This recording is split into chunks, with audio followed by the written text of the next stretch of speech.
Good morning, everyone. Ahead of today's Security Council briefing, we, the Security Council members that have joined the joint pledges on climate, peace, and security, France, Greece, Denmark, Panama, the Republic of Korea, Sierra Leone, Slovenia, the United Kingdom, and my own country, Guyana, have come together to highlight the multiple ways in which climate change interacts with fragility, instability, and conflict in Libya, compounding the challenges faced by that country. Libya is one of the world's most water-stressed nations and faces several climate hazards. These include rising temperatures, declining rainfall, rising sea levels, and frequent sand and dust storms. Alarmingly, less than 2% of its land receives sufficient rainfall to support agriculture. The combination of these factors exacerbates tensions and grievances in the country. They also risk further destabilizing the already fragile security landscape by deepening social inequalities, displacing communities, and intensifying competition over scarce resources.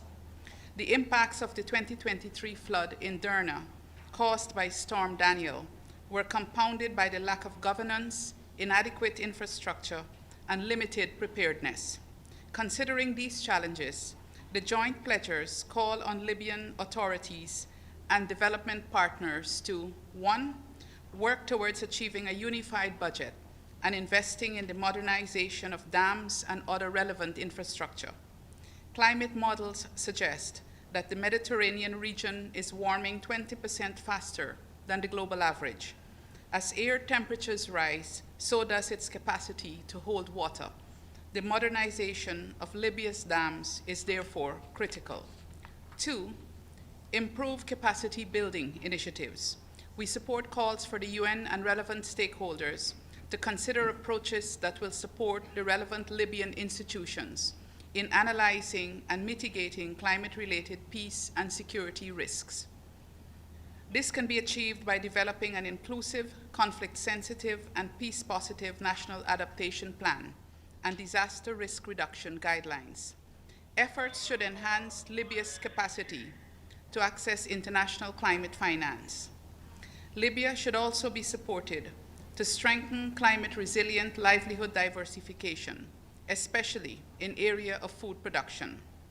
3, provide greater support to UNSMIL's climate, peace, and security agenda. While we support the expansion of UNSMIL's mandate in the future, in the short term, we call on all relevant stakeholders to support the mission's CPS work within the existing mandate to mitigate issues related to climate change. The appointment of a climate, peace, and security advisor through voluntary means would be instrumental in that regard.